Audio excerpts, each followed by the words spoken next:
0 to 1 by Peter Thiel. Audiobooks from 27audiobooks.com. Part 3. Preface. This part includes 5 chapters. Chapter 10. The Mechanic of Mafia. Chapter 11. If you build it, will they come? Chapter 12. Man and Machine. Chapter 13. Sing Green. Chapter 14. The Founder's Paradox. Chapter 10. The Mechanics of Mafia. Start with a thought experiment. What would the ideal company culture look like? Employees should love their work. They should enjoy going to the office so much that formal business hours become obsolete and nobody watches the clock.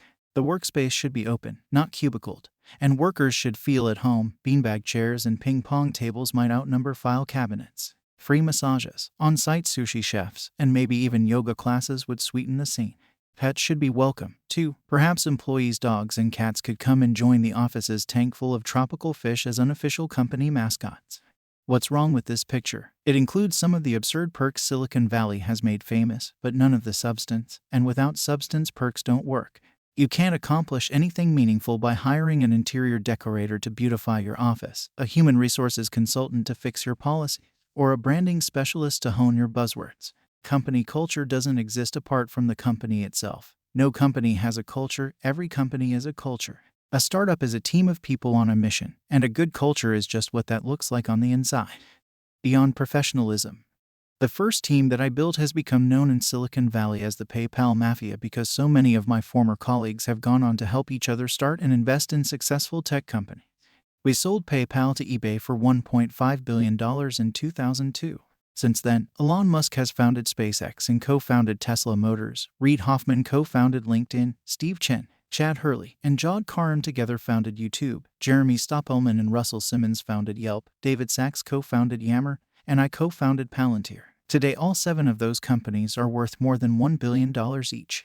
PayPal's office amenities never got much press, but the team has done extraordinarily well, both together and individually. The culture was strong enough to transcend the original company. We didn't assemble a mafia by sorting through resumes and simply hiring the most talented people. I had seen the mixed results of that approach firsthand when I worked at a New York law firm. The lawyers I worked with ran a valuable business, and they were impressive individuals one by one. But the relationships between them were oddly thin. They spent all day together, but few of them seemed to have much to say to each other outside the office. Why work with a group of people who don't even like each other? Many seem to think it's a sacrifice necessary for making money.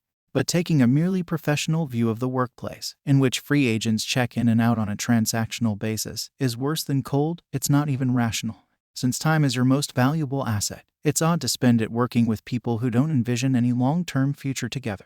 If you can't count durable relationships among the fruits of your time at work, you haven't invested your time well, even in purely financial terms. From the start, I wanted PayPal to be tightly knit instead of transactional. I thought stronger relationships would make us not just happier and better at work, but also more successful in our careers even beyond PayPal. So we set out to hire people who would actually enjoy working together. They had to be talented, but even more than that, they had to be excited about working specifically with us. That was the start of the PayPal Mafia. Recruiting conspirators. Recruiting is a core competency for any company. It should never be outsourced. You need people who are not just skilled on paper, but who will work together cohesively after they're hired. The first 4 or 5 might be attracted by large equity stakes or high-profile responsibility. More important than those obvious offerings is your answer to this question. Why should the 20th employee join your company? Talented people don't need to work for you. They have plenty of options. You should ask yourself a more pointed version of the question. Why would someone join your company as its 20th engineer when she could go work at Google for more money and more prestige? Here are some bad answers. Your stock options will be worth more here than elsewhere. You'll get to work with the smartest people in the world. You can help solve the world's most challenging problems. What's wrong with valuable stock, smart people, or pressing problems? Nothing, but every company makes these same claims, so they won't help you stand out. General and undifferentiated pitches don't say anything about why a recruit should join your company instead of many others. The only good answers are specific to your company, so you won't find them in this book. But there are 2 general kinds of good answers: answers about your mission and answers about your team. You'll attract the employees you need if you can explain why your mission is compelling. Not why it's important in general, but why you're doing something important that no one else is going to get done. That's the only thing that can make its importance unique. At PayPal, if you were excited by the idea of creating a new digital currency to replace the US dollar, we wanted to talk to you. If not, you weren't the right fit. However, even a great mission is not enough. The kind of recruit who would be most engaged as an employee will also wonder, are these the kind of people I want to work with? You should be able to explain why your company is a unique match for him personally. And if you can't do that, he's probably not the right match. Above all, don't fight the perk war. Anybody who would be more powerfully swayed by free laundry pickup or pet daycare would be a bad addition to your team. Just cover the basics like health insurance and then promise what no others can. The opportunity to do irreplaceable work on a unique problem alongside great people. You probably can't be the Google of 2014 in terms of compensation or perks, but you can be like the Google of 1999 if you already have good answers about your mission and team. What's under Silicon Valley's HOODIES? From the outside, everyone in your company should be different in the same way. Unlike people on the East Coast, who all wear the same skinny jeans or pinstripe suits depending on their industry, young people in Mountain View and Palo Alto go to work wearing t-shirts. It's a cliche that tech workers don't care about what they wear, but if you look closely at those t-shirts, you'll see the logos of the wearers' companies, and tech workers care about those very much. What makes a startup employee instantly distinguishable to outsiders is the branded t-shirt or hoodie that makes him look the same as his co-workers. The startup uniform encapsulates a simple but essential principle. Everyone at your company should be different in the same way, a tribe of like-minded people fiercely devoted to the company's mission. Max Levchin, my co-founder at PayPal, says that startups should make their early staff as personally similar as possible. Startups have limited resources and small teams. They must work quickly and efficiently in order to survive. And that's easier to do when everyone shares an understanding of the world. The early PayPal team worked well together because we were all the same kind of nerd. We all loved science fiction, Cryptonomicon was required reading, and we preferred the capitalist Star Wars to the communist Star Trek. Most important, we were all obsessed with creating a digital currency that would be controlled by individuals instead of government. For the company to work, it didn't matter what people looked like or which country they came from, but we needed every new hire to be equally obsessed. Do one thing. On the inside, every individual should be sharply distinguished by her work. When assigning responsibilities to employees in a startup, you could start by treating it as a simple optimization problem to efficiently match talents with tasks. But even if you could somehow get this perfectly right, any given solution would quickly break down. Partly that's because startups have to move fast, so individual roles can't remain static for long. But it's also because job assignments aren't just about the relationships between workers and tasks, they're also about relationships between employees. The best thing I did as a manager at PayPal was to make every person in the company responsible for doing just one thing. Every employee's one thing was unique, and everyone knew I would evaluate him only on that one thing. I had started doing this just to simplify the task of managing people. But then I noticed a deeper result. Defining roles reduced conflict. Most fights inside a company happen when colleagues compete for the same responsibilities. Startups face an especially high risk of this since job roles are fluid at the early stages. Eliminating competition makes it easier for everyone to build the kinds of long-term relationships that transcend mere professionalism. More than that, internal peace is what enables a startup to survive at all. When a startup fails, we often imagine it succumbing to predatory rivals in a competitive ecosystem. But every company is also its own ecosystem, and factional strife makes it vulnerable to outside threats. Internal conflict is like an autoimmune disease. The technical cause of death may be pneumonia, but the real cause remains hidden from plain view. Of cults and consultants. In the most intense kind of organization, members hang out only with other members. They ignore their families and abandon the outside world. In exchange, they experience strong feelings of belonging, and maybe get access to esoteric truths denied to ordinary people. We have a word for such organizations, cults. Cultures of total dedication look crazy from the outside, partly because the most notorious cults were homicidal. Jim Jones and Charles Manson did not make good exits.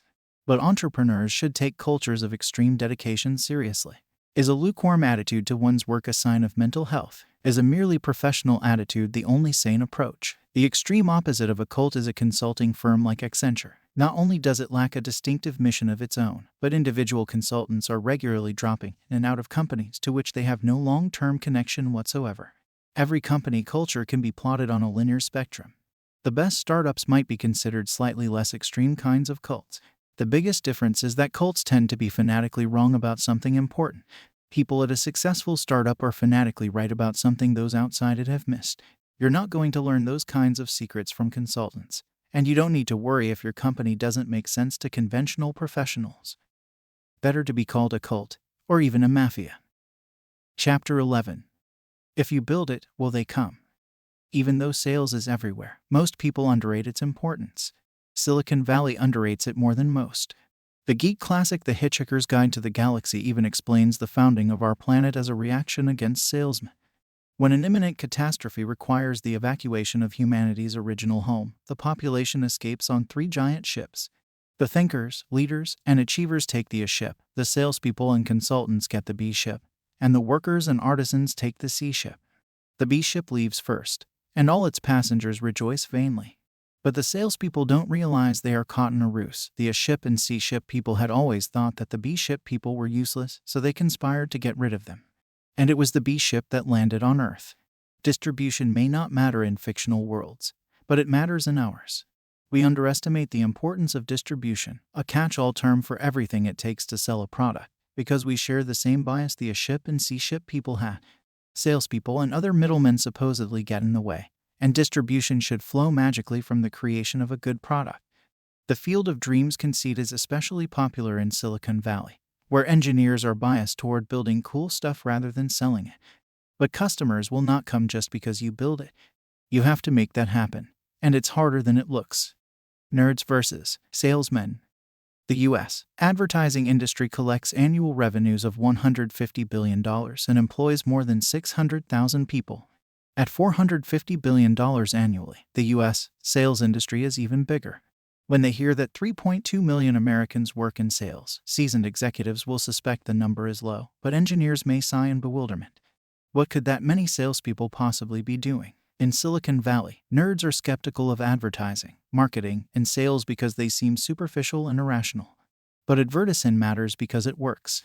It works on nerds, and it works on you. You may think that you're an exception, that your preferences are authentic, and advertising only works on other people. It's easy to resist the most obvious sales pitches, so we entertain a false confidence in our own independence of mind. But advertising doesn't exist to make you buy a product right away. It exists to embed subtle impressions that will drive sales later. Anyone who can't acknowledge its likely effect on himself is doubly deceived. Nerds are used to transparency. They add value by becoming expert at a technical skill like computer programming.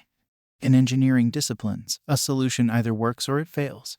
You can evaluate someone else's work with relative ease, as surface appearances don't matter much.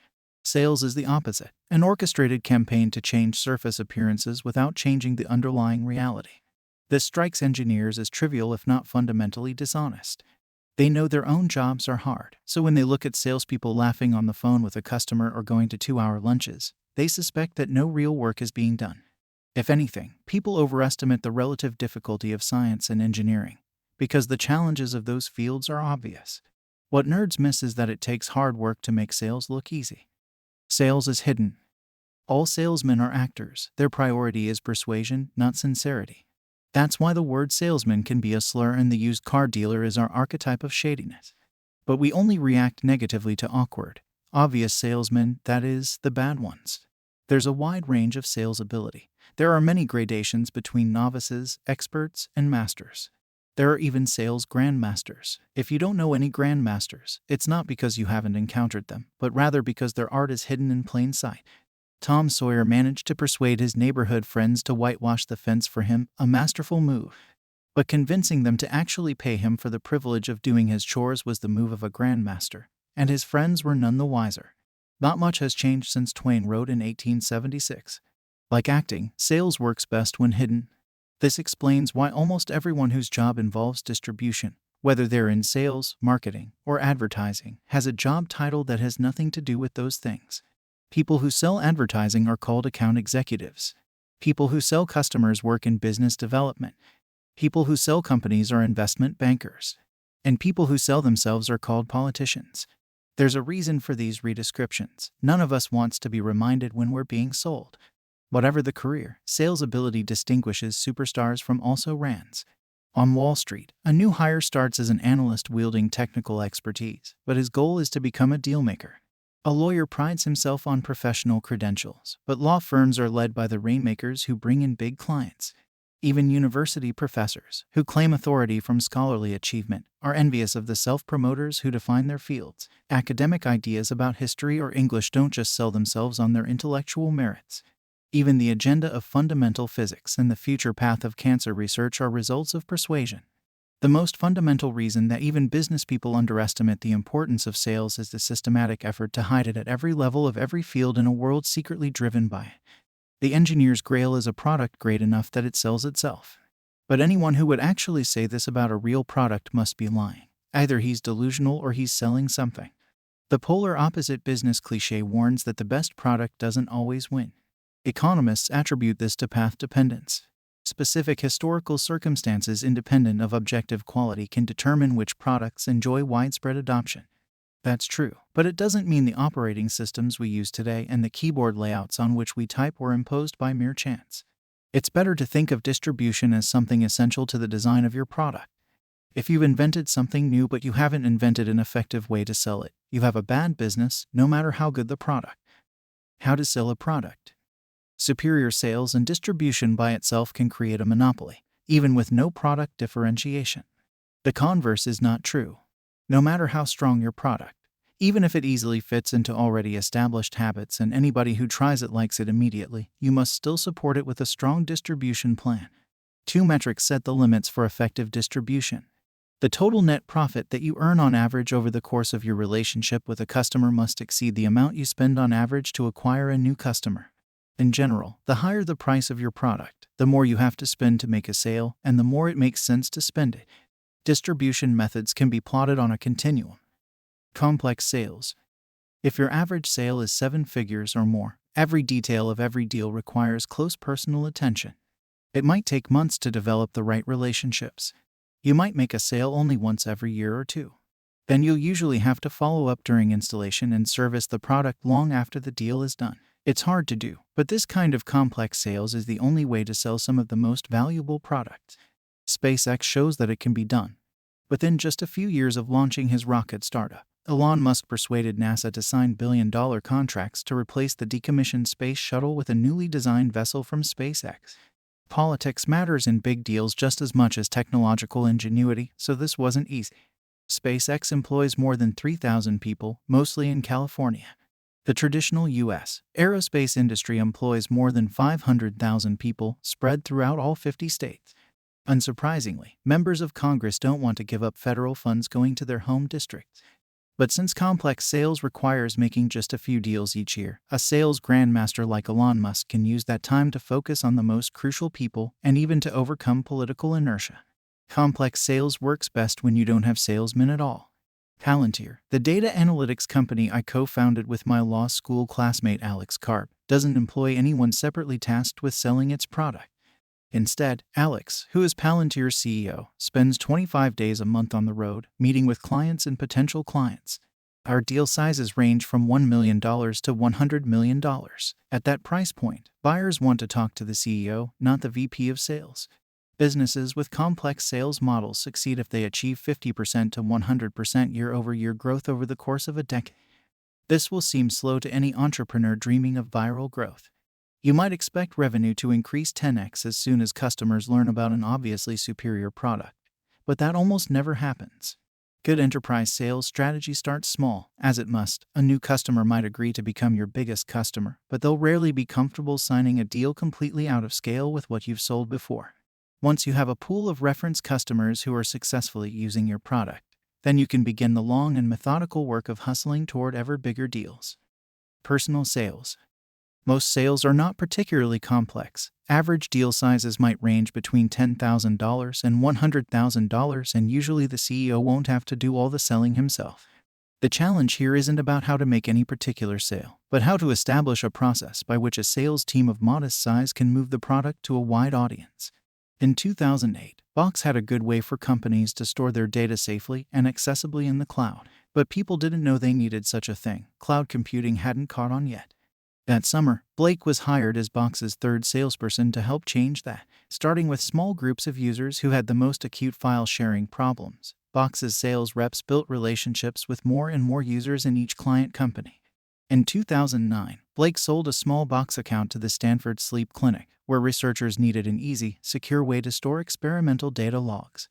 Today, the university offers a Stanford-branded Box account to every one of its students and faculty members, and Stanford Hospital runs on Box. If it had started off by trying to sell the president of the university on an enterprise-wide solution, Box would have sold nothing. A complex sales approach would have made Box a forgotten startup failure. Instead, personal sales made it a multi-billion-dollar business. Sometimes the product itself is a kind of distribution. ZocDoc is a founder's fund portfolio company that helps people find and book medical appointments online. The company charges doctors a few $100s per month to be included in its network. With an average deal size of just a few $1,000s, ZocDoc needs lots of salespeople, so many that they have an internal recruiting team to do nothing but hire more. But making personal sales to doctors doesn't just bring in revenue. By adding doctors to the network, salespeople make the product more valuable to consumers. More than 5 million people already use the service each month. And if it can continue to scale its network to include a majority of practitioners, it will become a fundamental utility for the U.S. healthcare industry. Distribution doldrums. In between personal sales and traditional advertising, there is a dead zone.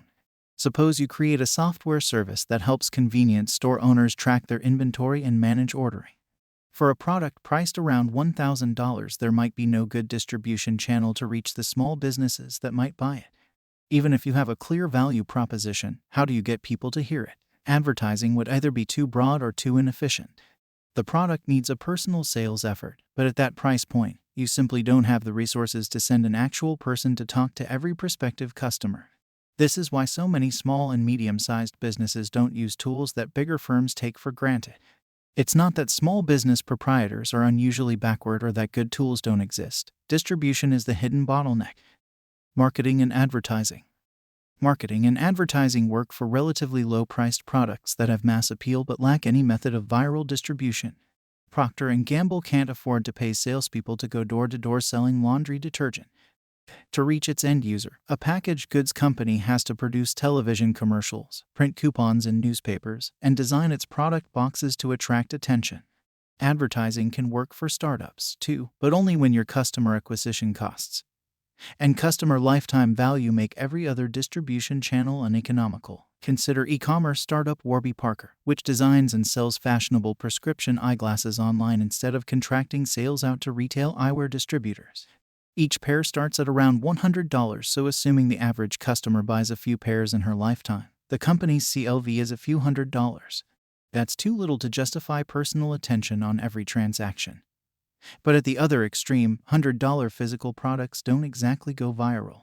By running advertisements and creating quirky TV commercials, Warby is able to get its better, less expensive offerings in front of millions of eyeglass-wearing customers. The company states plainly on its website that TV is a great big megaphone. And when you can only afford to spend dozens of dollars acquiring a new customer, you need the biggest megaphone you can find. Every entrepreneur envies a recognizable ad campaign. But startups should resist the temptation to compete with bigger companies in the endless contest to put on the most memorable TV spots or the most elaborate PR stunts. I know this from experience. At PayPal, we hired James Doohan, who played Scotty on Star Trek, to be our official spokesman. When we released our first software for the Palm Pilot, we invited journalists to an event where they could hear James recite this immortal line. I've been beaming people up my whole career, but this is the first time I've ever been able to beam money. It flopped. The few who actually came to cover the event weren't impressed. We were all nerds, so we had thought Scotty the chief engineer could speak with more authority than, say, Captain Kirk. We were wrong. When Priceline.com cast William Shatner in a famous series of TV spots, it worked for them. But by then Priceline was a major player. No early-stage startup can match big companies' advertising budgets. Captain Kirk truly is in a league of his own. Viral marketing. A product is viral if its core functionality encourages users to invite their friends to become users too. This is how Facebook and PayPal both grew quickly. Every time someone shares with a friend or makes a payment, they naturally invite more and more people into the network. This isn't just cheap, it's fast, too. If every new user leads to more than one additional user, you can achieve a chain reaction of exponential growth. The ideal viral loop should be as quick and frictionless as possible.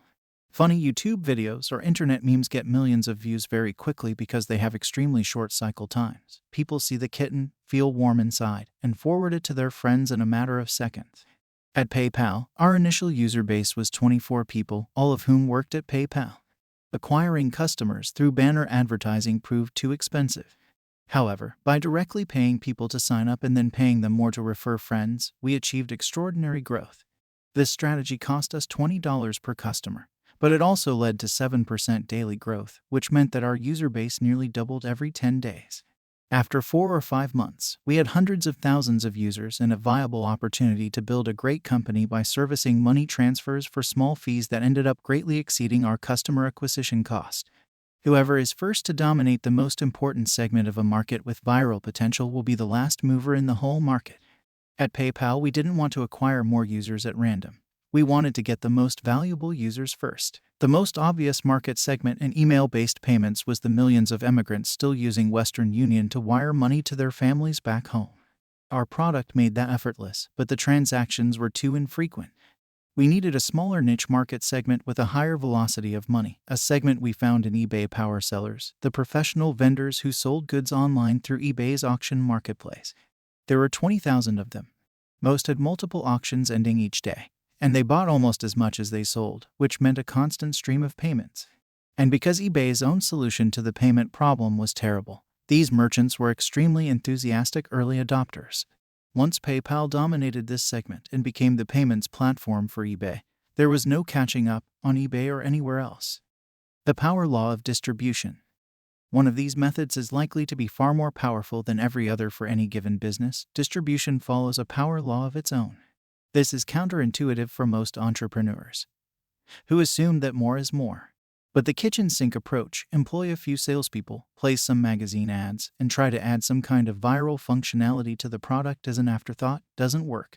Most businesses get 0 distribution channels to work. Poor sales rather than bad product is the most common cause of failure. If you can get just 1 distribution channel to work, you have a great business. If you try for several but don't nail one, you're finished. Selling to non-customers. Your company needs to sell more than its product. You must also sell your company to employees and investors. There is a human resources version of the lie that great products sell themselves. This company is so good that people will be clamoring to join it. And there's a fundraising version too. This company is so great that investors will be banging down our door to invest. Clamor and frenzy are very real, but they rarely happen without calculated recruiting and pitching beneath the surface. Selling your company to the media is a necessary part of selling it to everyone else. Nerds who instinctively mistrust the media often make the mistake of trying to ignore it. But just as you can never expect people to buy a superior product merely on its obvious merits without any distribution strategy, you should never assume that people will admire your company without a public relations strategy. Even if your particular product doesn't need media exposure to acquire customers because you have a viral distribution strategy, the press can help attract investors and employees. Any prospective employee worth hiring will do his own diligence. What he finds or doesn't find when he Googles you will be critical to the success of your company. Everybody sells. Nerds might wish that distribution could be ignored and salesmen banished to another planet. All of us want to believe that we make up our own minds, that sales doesn't work on us. But it's not true. Everybody has a product to sell, no matter whether you're an employee, a founder, or an investor. It's true even if your company consists of just you and your computer. Look around. If you don't see any salespeople, you're the salesperson. Chapter 12. Man and Machine. As mature industries stagnate, information technology has advanced so rapidly that it has now become synonymous with technology itself. Today, more than 1.5 billion people enjoy instant access to the world's knowledge using pocket-sized devices. Every one of today's smartphones has thousands of times more processing power than the computers that guided astronauts to the moon. And if Moore's law continues apace, tomorrow's computers will be even more powerful. Computers already have enough power to outperform people in activities we used to think of as distinctively human. In 1997, IBM's Deep Blue defeated world chess champion Garry Kasparov.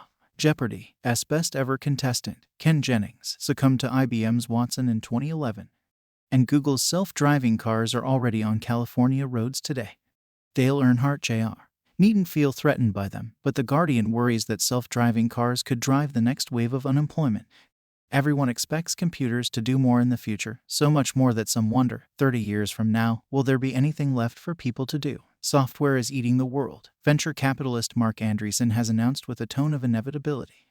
VC Andy Kessler sounds almost gleeful when he explains that the best way to create productivity is to get rid of people. Forbes captured a more anxious attitude when it asked readers, "Will a machine replace you?" Futurists can seem like they hope the answer is yes. Luddites are so worried about being replaced that they would rather we stop building new technology altogether. Neither side questions the premise that better computers will necessarily replace human workers. But that premise is wrong. Computers are complements for humans, not substitutes. The most valuable businesses of coming decades will be built by entrepreneurs who seek to empower people rather than try to make them obsolete. Substitution versus complementarity. 15 years ago, American workers were worried about competition from cheaper Mexican substitutes. And that made sense, because humans really can substitute for each other. Today people think they can hear Ross Perot's giant sucking sound once more, but they trace it back to server farms somewhere in Texas instead of cut-rate factories in Tijuana. Americans fear technology in the near future because they see it as a replay of the globalization of the near past. But the situations are very different. People compete for jobs and for resources. Computers compete for neither. Globalization means substitution. When Perot warned about foreign competition, both George H.W. Bush and Bill Clinton preached the gospel of free trade. Since every person has a relative strength at some particular job, in theory the economy maximizes wealth when people specialize according to their advantages and then trade with each other. In practice, it's not unambiguously clear how well free trade has worked, for many workers at least. Gains from trade are greatest when there's a big discrepancy in comparative advantage.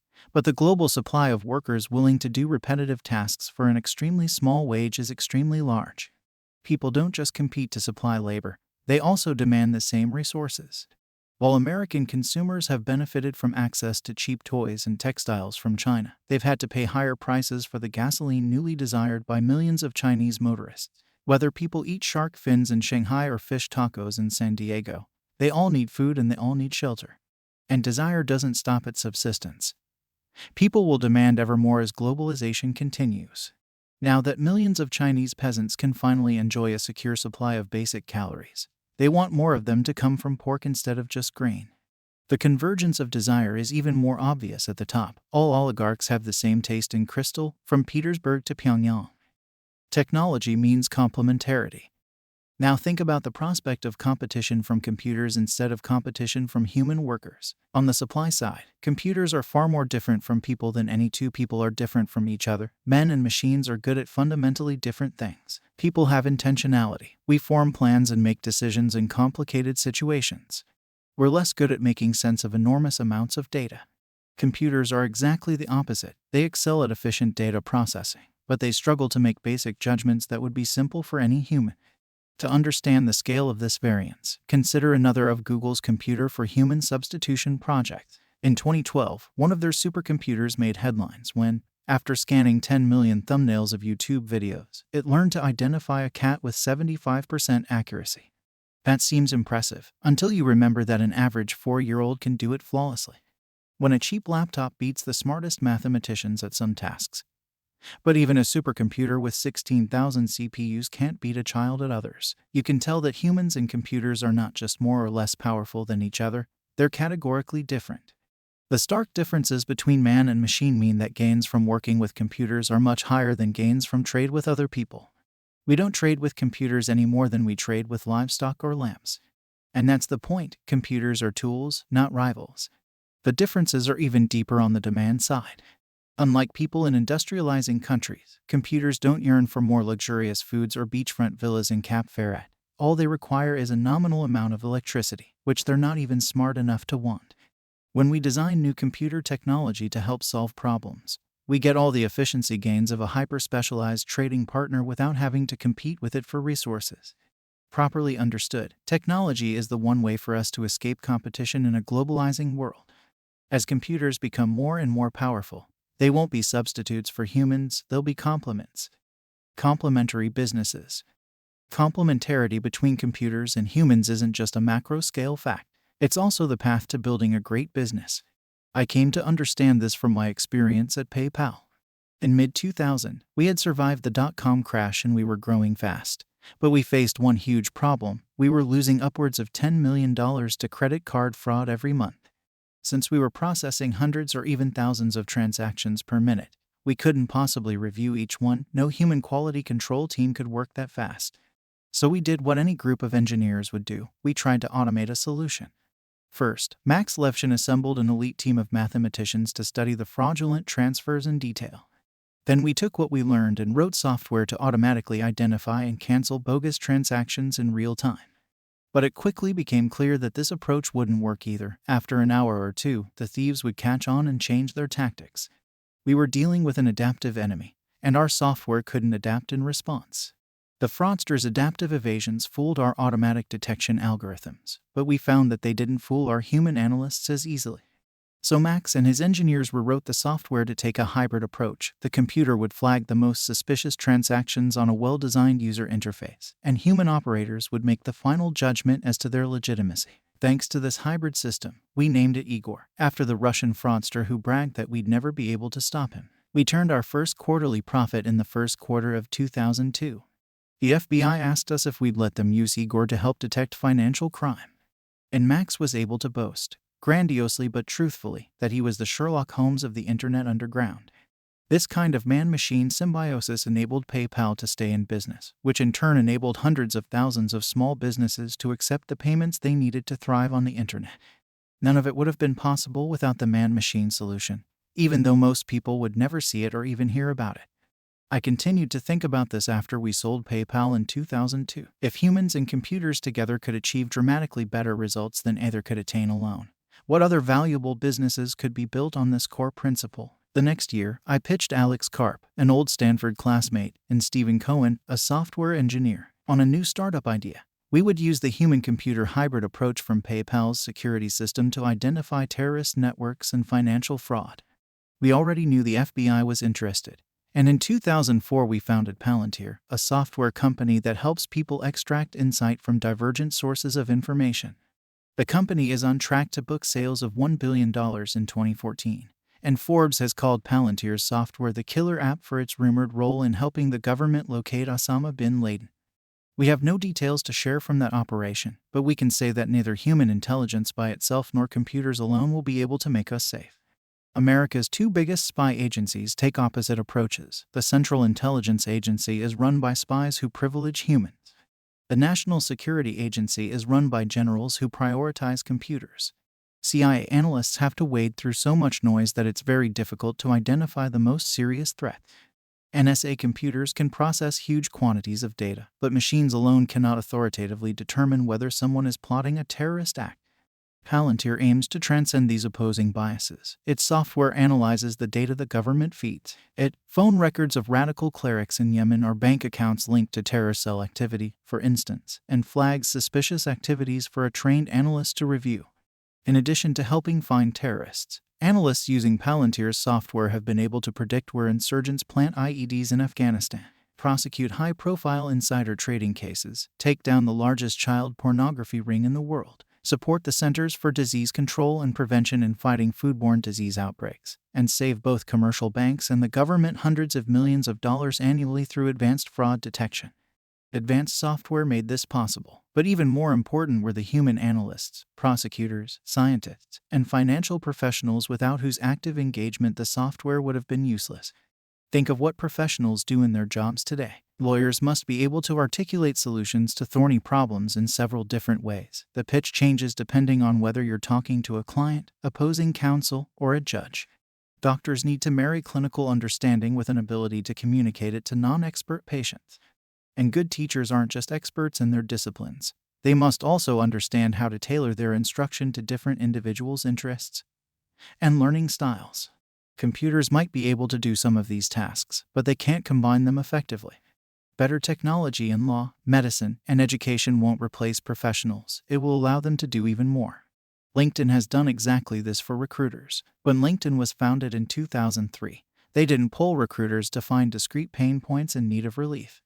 And they didn't try to write software that would replace recruiters outright. Recruiting is part detective work and part sales. You have to scrutinize applicants' history, assess their motives and compatibility, and persuade the most promising ones to join you. Effectively replacing all those functions with a computer would be impossible. Instead, LinkedIn set out to transform how recruiters did their jobs. Today, more than 97% of recruiters use LinkedIn and its powerful search and filtering functionality to source job candidates. And the network also creates value for the hundreds of millions of professionals who use it to manage their personal brands. If LinkedIn had tried to simply replace recruiters with technology, they wouldn't have a business today. The ideology of computer science. Why do so many people miss the power of complementarity? It starts in school. Software engineers tend to work on projects that replace human efforts because that's what they're trained to do. Academics make their reputations through specialized research. Their primary goal is to publish papers, and publication means respecting the limits of a particular discipline. For computer scientists, that means reducing human capabilities into specialized tasks that computers can be trained to conquer one by one. Just look at the trendiest fields in computer science today. The very term machine learning evokes imagery of replacement, and its boosters seem to believe that computers can be taught to perform almost any task so long as we feed them enough training data. Any user of Netflix or Amazon has experienced the results of machine learning firsthand. Both companies use algorithms to recommend products based on your viewing and purchase history. Feed them more data and the recommendations get ever better. Google Translate works the same way, providing rough but serviceable translations into any of the 80 languages it supports, not because the software understands human language, but because it has extracted patterns through statistical analysis of a huge corpus of text. The other buzzword that epitomizes a bias toward substitution is big data. Today's companies have an insatiable appetite for data, mistakenly believing that more data always creates more value. But big data is usually dumb data. Computers can find patterns that elude humans, but they don't know how to compare patterns from different sources or how to interpret complex behaviors. Actionable insights can only come from a human analyst. We have let ourselves become enchanted by big data only because we exoticize technology. We're impressed with small feats accomplished by computers alone, but we ignore big achievements from complementarity because the human contribution makes them less uncanny. Watson, Deep Blue, and ever better machine learning algorithms are cool. But the most valuable companies in the future won't ask what problems can be solved with computers alone. Instead, they'll ask, how can computers help humans solve hard problems? Ever smarter computers, friend or foe? The future of computing is necessarily full of unknowns. It's become conventional to see ever smarter anthropomorphized robot intelligences like Siri and Watson as harbingers of things to come. Once computers can answer all our questions, perhaps they'll ask why they should remain subservient to us at all. The logical endpoint to this substitutionist thinking is called strong AI, computers that eclipse humans on every important dimension. Of course, the Luddites are terrified by the possibility. It even makes the futurists a little uneasy. It's not clear whether strong AI would save humanity or doom it. Technology is supposed to increase our mastery over nature and reduce the role of chance in our lives. Building smarter than human computers could actually bring chance back with a vengeance. Strong AI is like a cosmic lottery ticket. If we win, we get utopia. If we lose, Skynet substitutes us out of existence. But even if strong AI is a real possibility rather than an imponderable mystery, it won't happen anytime soon. Replacement by computers is a worry for the 22nd century. Indefinite fears about the far future shouldn't stop us from making definite plans today. Luddites claim that we shouldn't build the computers that might replace people someday. Crazed futurists argue that we should. These two positions are mutually exclusive, but they are not exhaustive. There is room in between for sane people to build a vastly better world in the decades ahead. As we find new ways to use computers, they won't just get better at the kinds of things people already do, they'll help us to do what was previously unimaginable. Chapter 13. Sing Green. At the start of the 21st century, everyone agreed that the next big thing was clean technology.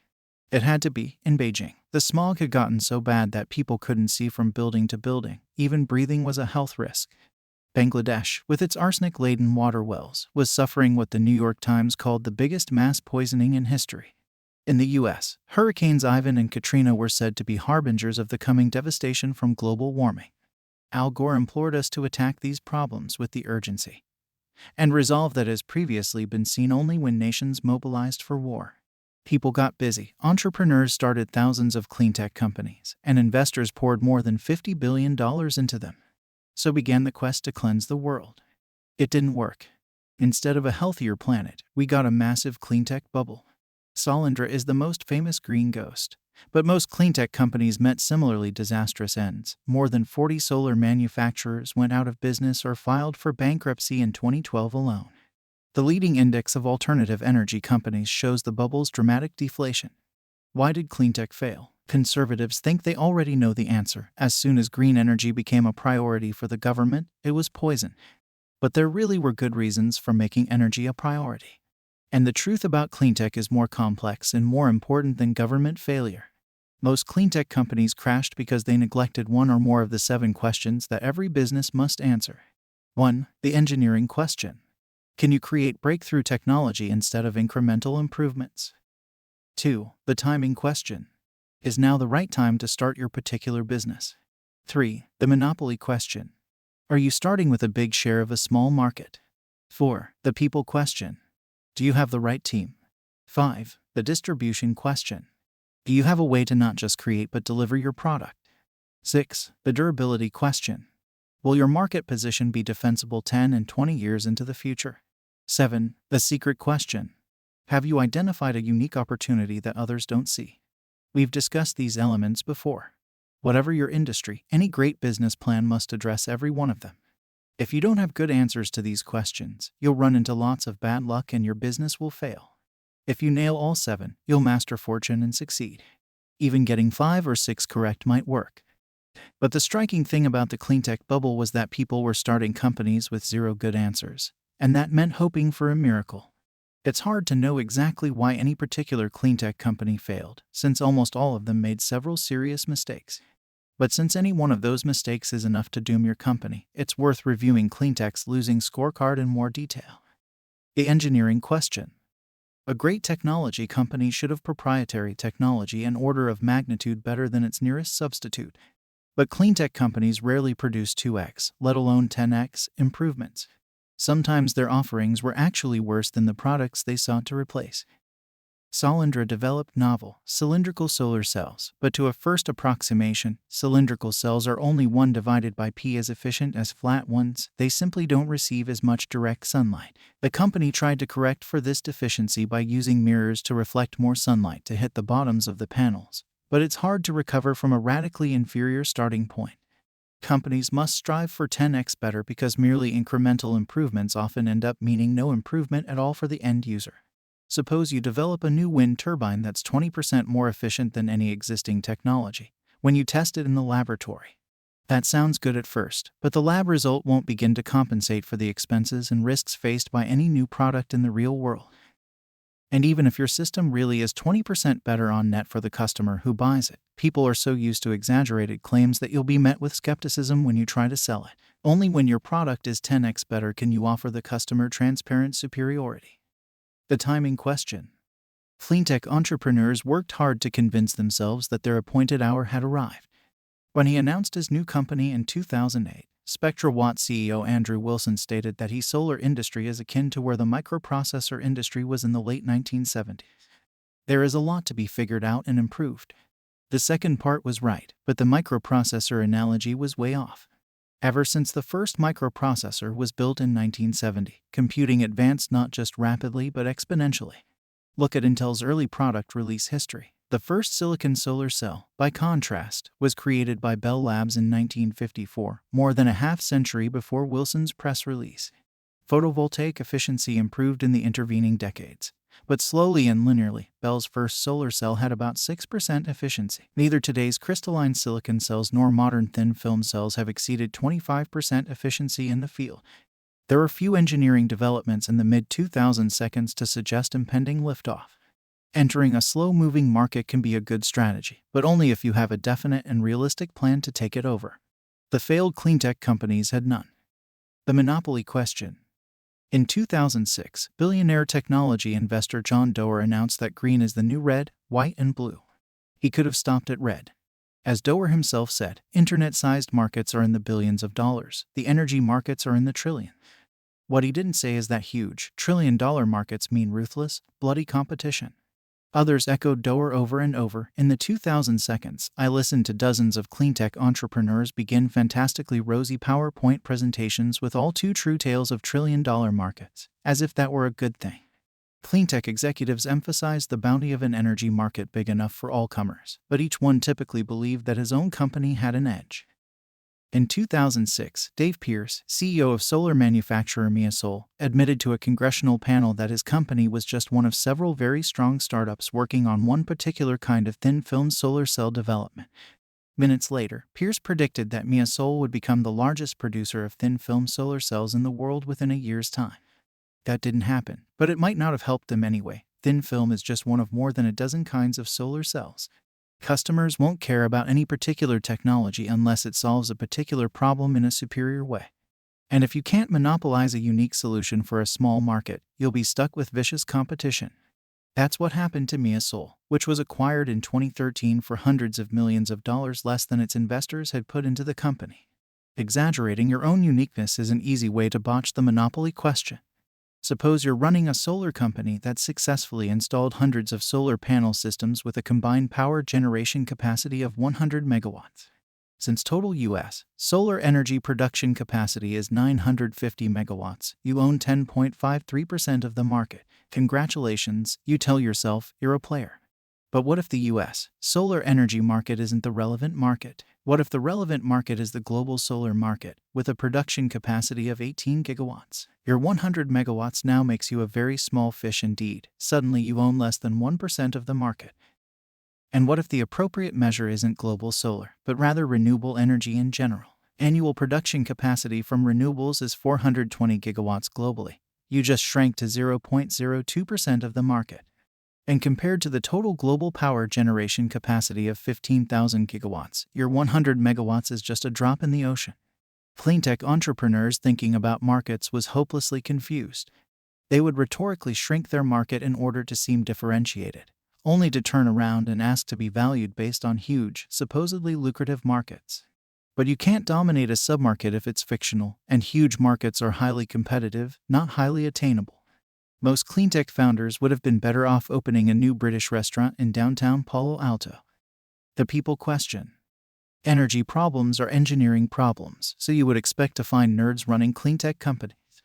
You'd be wrong. The ones that failed were run by shockingly non-technical teams. These salesman executives were good at raising capital and securing government subsidies, but they were less good at building products that customers wanted to buy. At Founders Fund, we saw this coming. The most obvious clue was sartorial. Cleantech executives were running around wearing suits and ties. This was a huge red flag, because real technologists wear t-shirts and jeans. So we instituted a blanket rule: pass on any company whose founders dressed up for pitch meetings. Maybe we still would have avoided these bad investments if we had taken the time to evaluate each company's technology in detail. But the team insight, never invest in a tech CEO that wears a suit, got us to the truth a lot faster. The best sales is hidden. There's nothing wrong with a CEO who can sell, but if he actually looks like a salesman, he's probably bad at sales and worse at tech. The distribution question. Cleantech companies effectively courted government and investors, but they often forgot about customers. They learned the hard way that the world is not a laboratory. Selling and delivering a product is at least as important as the product itself. Just ask Israeli electric vehicle startup Better Place, which from 2007 to 2012 raised and spent more than $800 million to build swappable battery packs and charging stations for electric cars. The company sought to create a green alternative that would lessen our dependence on highly polluting transportation technologies. And it did just that, at least by 1,000 cars, the number it sold before filing for bankruptcy. Even selling that many was an achievement, because each of those cars was very hard for customers to buy. For starters, it was never clear what you were actually buying. Better Place bought sedans from Renault and refitted them with electric batteries and electric motors. So, were you buying an electric Renault, or were you buying a Better Place? In any case, if you decided to buy one, you had to jump through a series of hoops. First, you needed to seek approval from Better Place. To get that, you had to prove that you lived close enough to a Better Place battery swapping station and promise to follow predictable routes. If you passed that test, you had to sign up for a fueling subscription in order to recharge your car. Only then could you get started learning the new behavior of stopping to swap out battery packs on the road. Better Place thought its technology spoke for itself, so they didn't bother to market it clearly. Reflecting on the company's failure, one frustrated customer asked, "Why wasn't there a billboard in Tel Aviv showing a picture of a Toyota Prius for 160,000 shekels and a picture of this car for 160,000 plus fuel for 4 years?" He still bought one of the cars, but unlike most people, he was a hobbyist who would do anything to keep driving it. Unfortunately, he can't, as the Better Place board of directors stated upon selling the company's assets for a meager $12 million in 2013. The technical challenges we overcame successfully, but the other obstacles we were not able to overcome. The durability question. Every entrepreneur should plan to be the last mover in her particular market. That starts with asking yourself, what will the world look like 10 and 20 years from now, and how will my business fit in? Few cleantech companies had a good answer. As a result, all their obituaries resemble each other. A few months before it filed for bankruptcy in 2011, Evergreen Solar explained its decision to close one of its U.S. factories.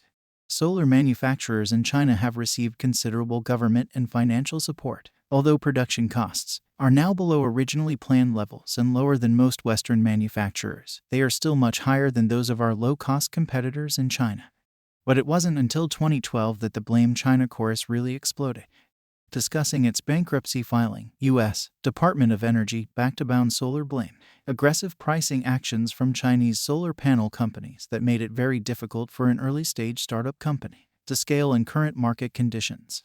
When solar panel maker Energy Conversion Devices failed in February 2012, it went beyond blaming China in a press release and filed a $950 million lawsuit against 3 prominent Chinese solar manufacturers, the same companies that Solandra's trustees in bankruptcy sued later that year on the grounds of attempted monopolization, conspiracy, and predatory pricing. But was competition from Chinese manufacturers really impossible to predict? Cleantech entrepreneurs would have done well to rephrase the durability question and ask, what will stop China from wiping out my business? Without an answer, the result shouldn't have come as a surprise. Beyond the failure to anticipate competition in manufacturing the same green products, Cleantech embraced misguided assumptions about the energy market as a whole. An industry premised on the supposed twilight of fossil fuels was blindsided by the rise of fracking. In 2000, just 1.7% of America's natural gas came from fracked shale. 5 years later, that figure had climbed to 4.1%. Nevertheless, nobody in cleantech took this trend seriously. Renewables were the only way forward. Fossil fuels couldn't possibly get cheaper or cleaner in the future. But they did. By 2013, shale gas accounted for 34% of America's natural gas, and gas prices had fallen more than 70% since 2008, devastating most renewable energy business models.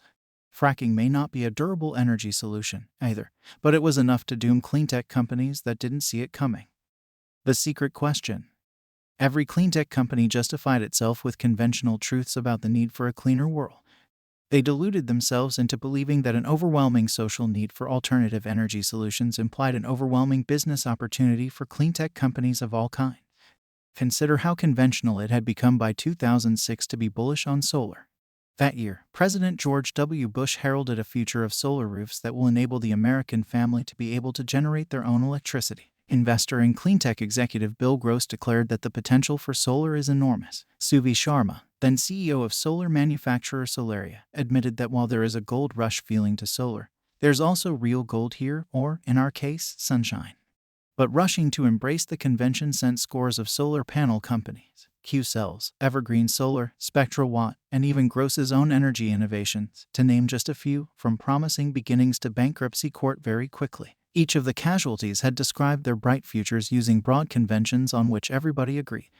Great companies have secrets, specific reasons for success that other people don't see.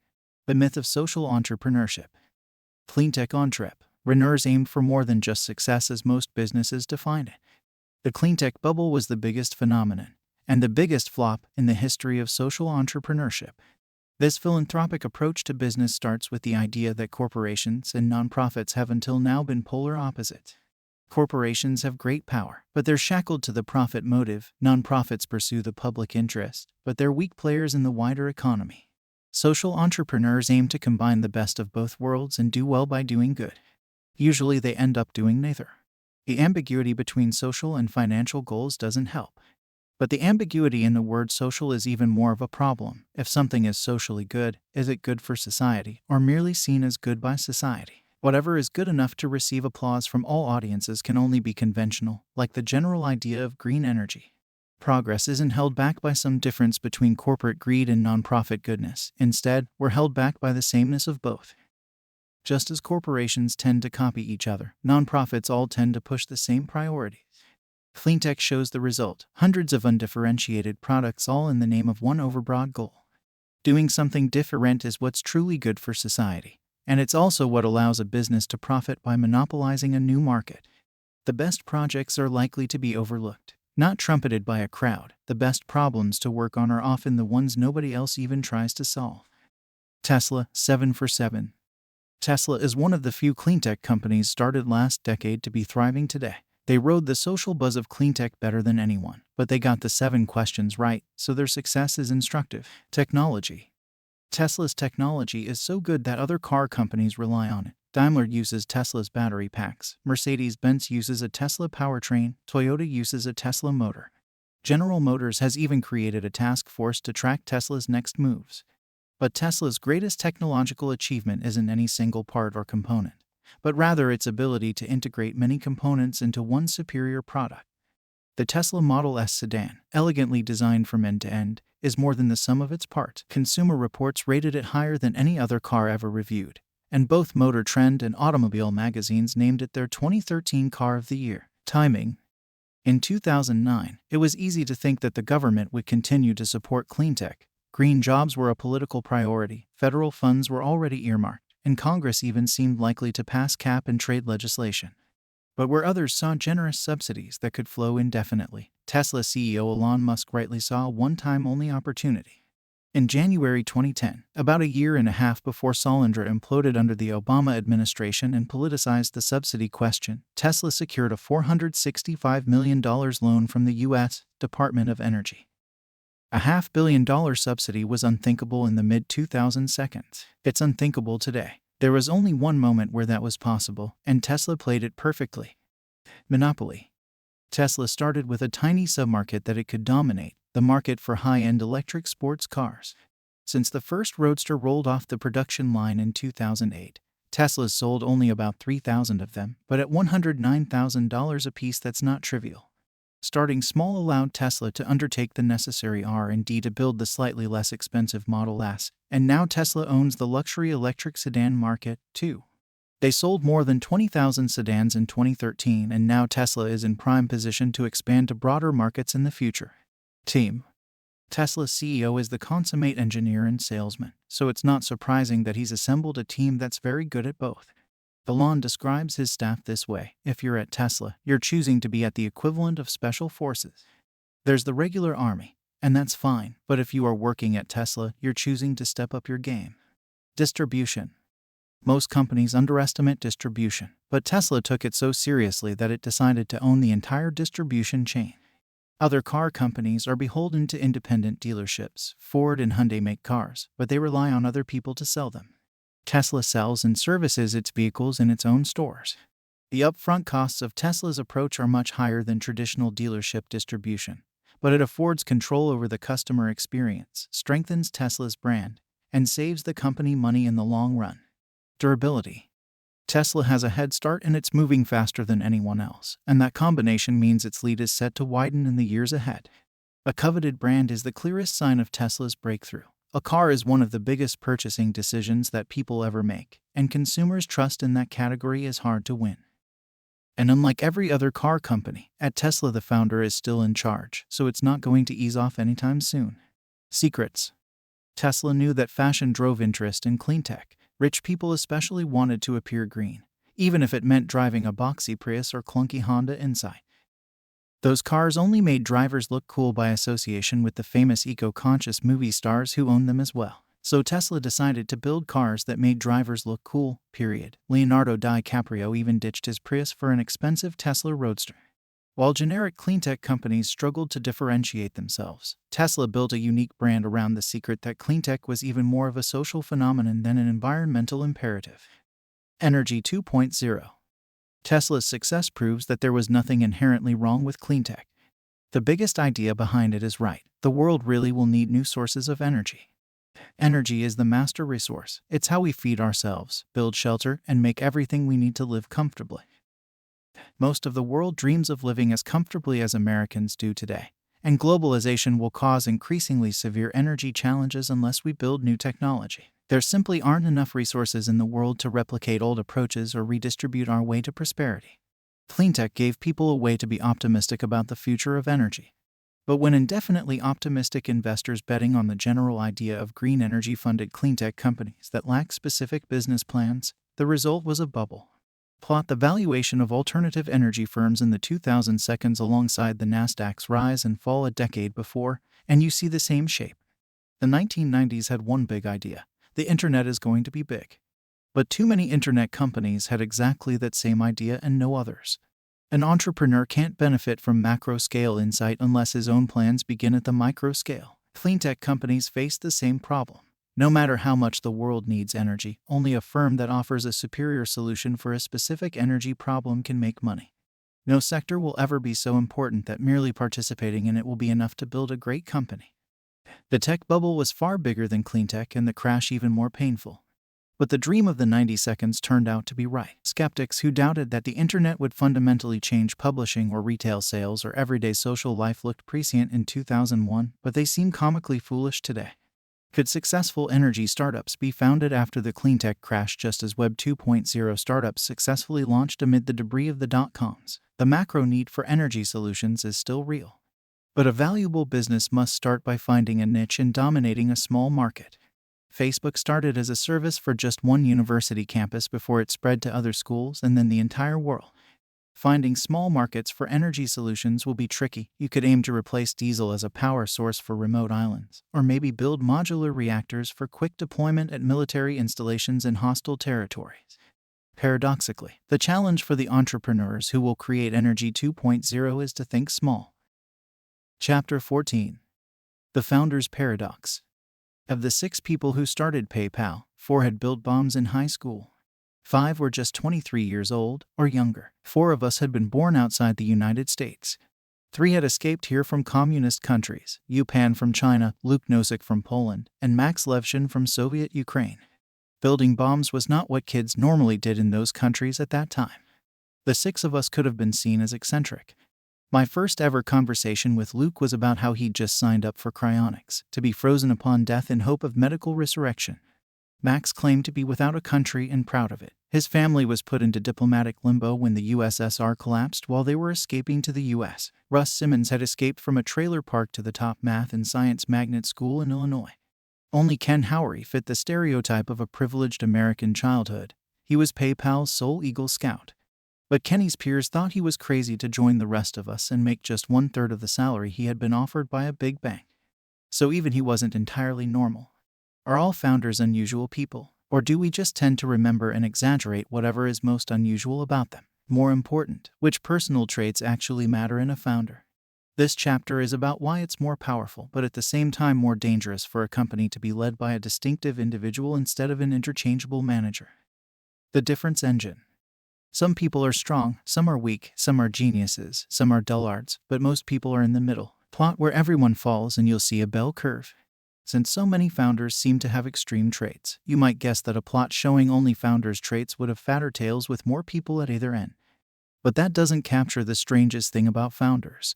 Normally, we expect opposite traits to be mutually exclusive. A normal person can't be both rich and poor at the same time, for instance.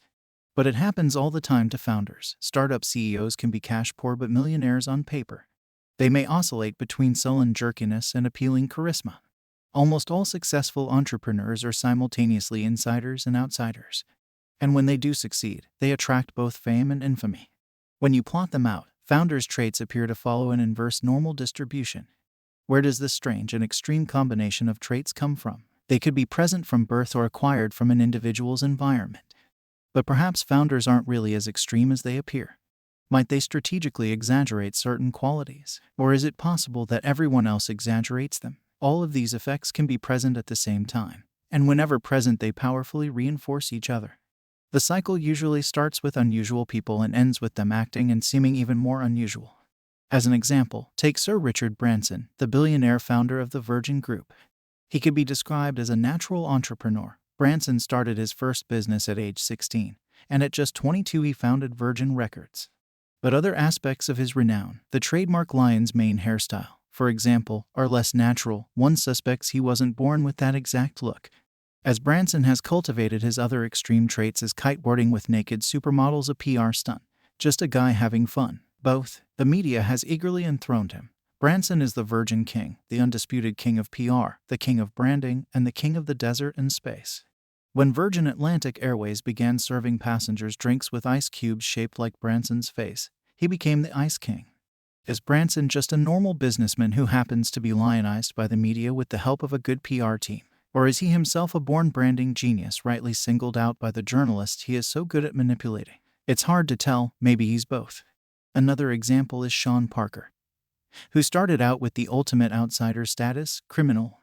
Sean was a careful hacker in high school, but his father decided that Sean was spending too much time on the computer for a 16-year-old, so one day he took away Sean's keyboard mid-hack.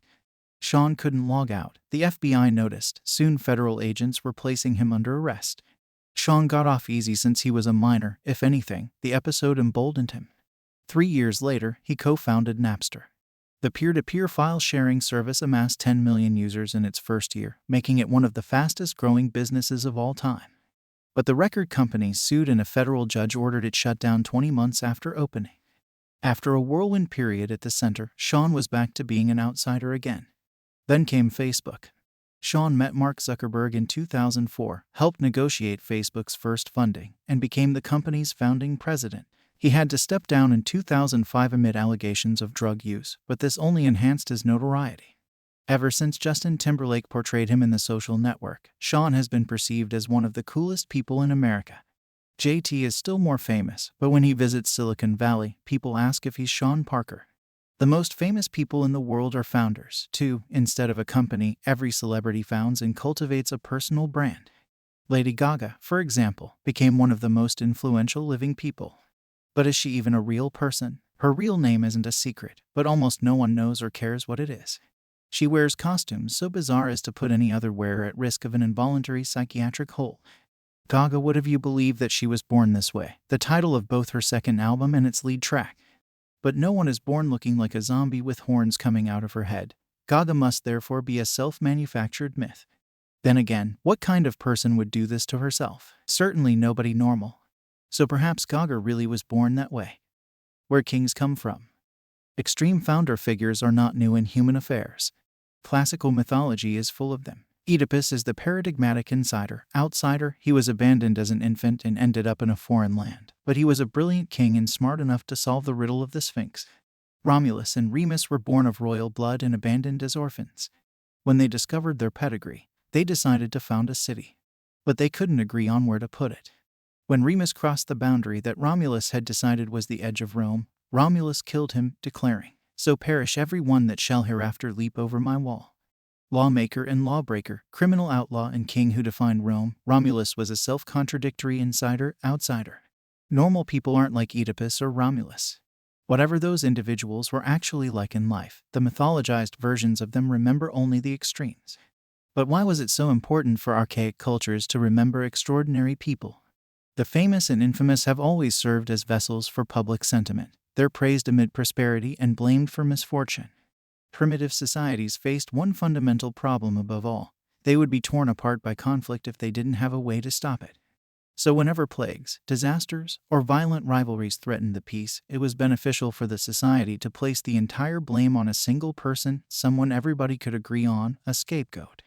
Who makes an effective scapegoat? Like founders, scapegoats are extreme and contradictory figures.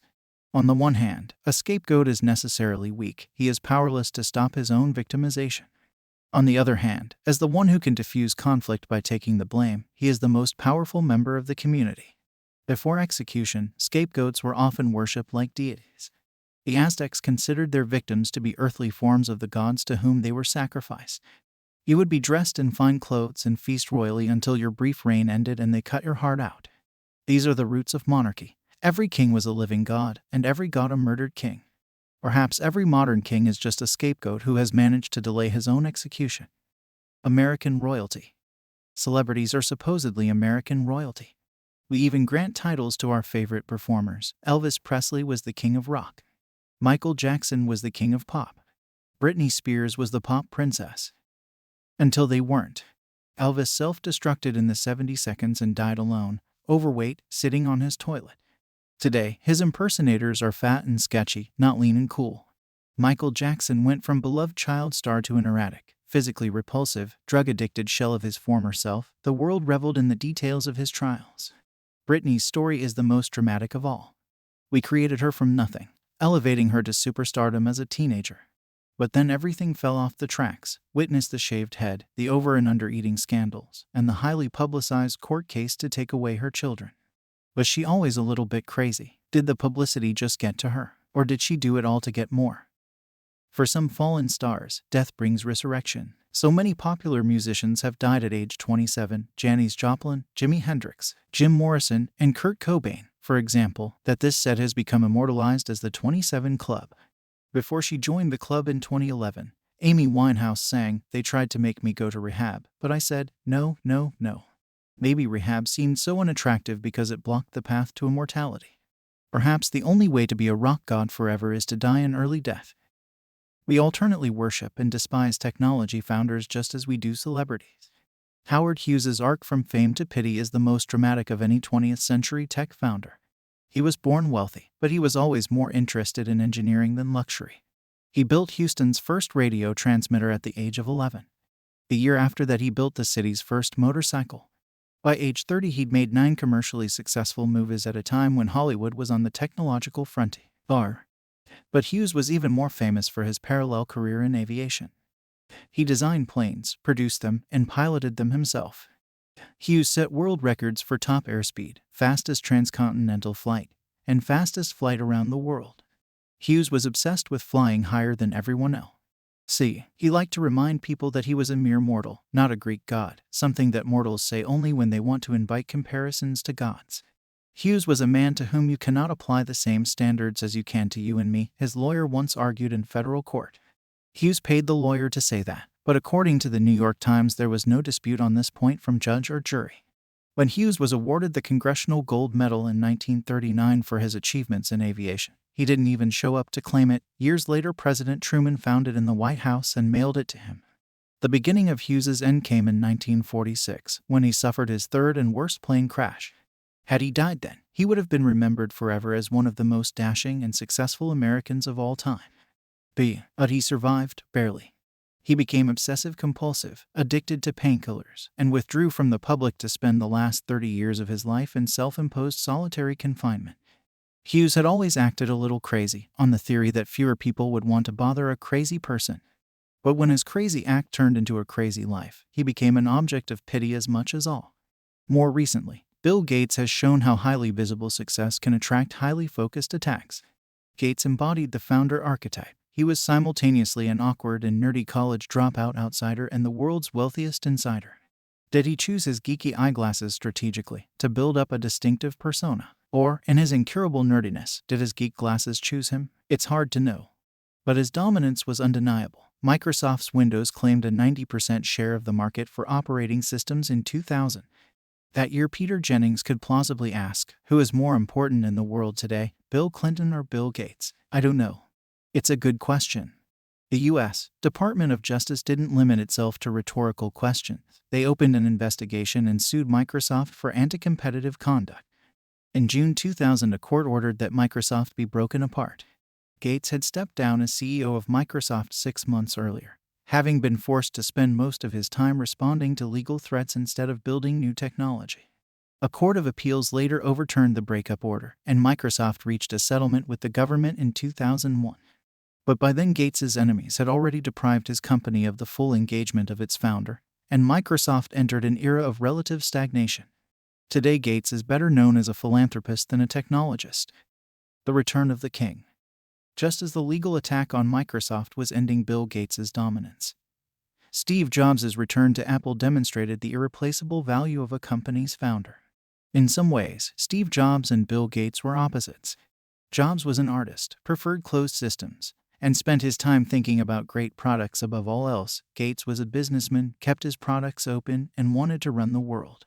But both were outsiders, and both pushed the companies they started to achievements that nobody else would have been able to match. A college dropout who walked around barefoot and refused to shower, Jobs was also the insider of his own personality cult.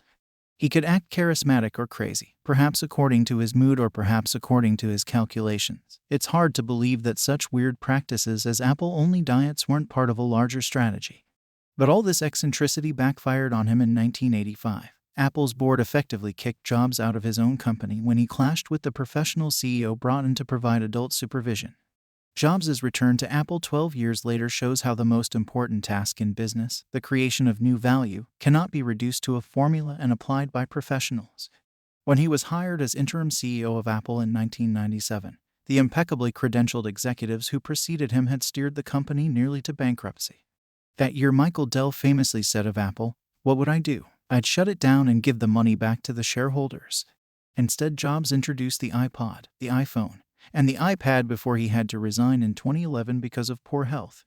By the following year, Apple was the single most valuable company in the world. Apple's value crucially depended on the singular vision of a particular person. This hints at the strange way in which the companies that create new technology often resemble feudal monarchies rather than organizations that are supposedly more modern. A unique founder can make authoritative decisions, inspire strong personal loyalty, and plan ahead for decades. Paradoxically, impersonal bureaucracies staffed by trained professionals can last longer than any lifetime, but they usually act with short time horizons. The lesson for business is that we need founders. If anything, we should be more tolerant of founders who seem strange or extreme. We need unusual individuals to lead companies beyond mere incrementalism. The lesson for founders is that individual prominence and adulation can never be enjoyed except on the condition that it may be exchanged for individual notoriety and demonization at any moment. So be careful. Above all, don't overestimate your own power as an individual. Founders are important not because they are the only ones whose work has value, but rather because a great founder can bring out the best work from everybody at his company. That we need individual founders in all their peculiarity does not mean that we are called to worship Ayn Randian prime movers who claim to be independent of everybody around them. In this respect, Rand was a merely half-great writer. Her villains were real, but her heroes were fake. There is no Galt's Gulch. There is no secession from society. To believe yourself invested with divine self-sufficiency is not the mark of a strong individual, but of a person who has mistaken the crowd's worship or jeering for the truth. The single greatest danger for a founder is to become so certain of his own myth that he loses his mind. But an equally insidious danger for every business is to lose all sense of myth and mistake disenchantment for wisdom. Conclusion. Stagnation or singularity. If even the most farsighted founders cannot plan beyond the next 20 to 30 years, is there anything to say about the very distant future? We don't know anything specific, but we can make out the broad contours. Philosopher Nick Bostrom describes 4 possible patterns for the future of humanity. The ancients saw all of history as a never-ending alternation between prosperity and ruin. Only recently have people dared to hope that we might permanently escape misfortune, and it's still possible to wonder whether the stability we take for granted will last. However, we usually suppress our doubts. Conventional wisdom seems to assume, instead, that the whole world will converge toward a plateau of development similar to the life of the richest countries today. In this scenario, the future will look a lot like the present. Given the interconnected geography of the contemporary world and unprecedented destructive power of modern weaponry, it's hard not to ask whether a large-scale social disaster could be contained were it to occur. This is what fuels our fears of the third possible scenario, a collapse so devastating that we won't survive it. The last of the 4 possibilities is the hardest one to imagine: accelerating takeoff toward a much better future.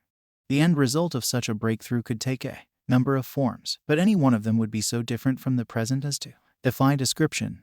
Which of the 4 will it be? Recurrent collapse seems unlikely. The knowledge underlying civilization is so widespread today that complete annihilation would be more probable than a long period of darkness followed by recovery. However, in case of extinction, there is no human future of any kind to consider. If we define the future as a time that looks different from the present, then most people aren't expecting any future at all. Instead, they expect coming decades to bring more globalization, convergence, and sameness. In this scenario, poorer countries will catch up to richer countries, and the world as a whole will reach an economic plateau. But even if a truly globalized plateau were possible, could it last? In the best case, economic competition would be more intense than ever before for every single person and firm on the planet. However, when you add competition to consume scarce resources, it's hard to see how a global plateau could last indefinitely. Without new technology to relieve competitive pressures, stagnation is likely to erupt into conflict. In case of conflict on a global scale, stagnation collapses into extinction. That leaves the fourth scenario, in which we create new technology to make a much better future. The most dramatic version of this outcome is called Singularity, an attempt to name the imagined result of new technologies so powerful as to transcend the current limits of our understanding. Ray Kurzweil, the best-known singularitarian, starts from Moore's law and traces exponential growth trends in dozens of fields, confidently projecting a future of superhuman artificial intelligence. According to Kurzweil, the singularity is near, it's inevitable, and all we have to do is prepare ourselves to accept it. But no matter how many trends can be traced, the future won't happen on its own. What the singularity would look like matters less than the stark choice we face today between the two most likely scenarios, nothing or something. It's up to us. We cannot take for granted that the future will be better, and that means we need to work to create it today. Whether we achieve the singularity on a cosmic scale is perhaps less important than whether we seize the unique opportunities we have to do new things in our own working lives. Everything important to us, the universe, the planet, the country, your company, your life, and this very moment, is singular. Our task today is to find singular ways to create the new things that will make the future not just different, but better, to go from 0 to 1. The essential first step is to think for yourself. Only by seeing our world anew, as fresh and strange as it was to the ancients who saw it first, can we both recreate it and preserve it for the future.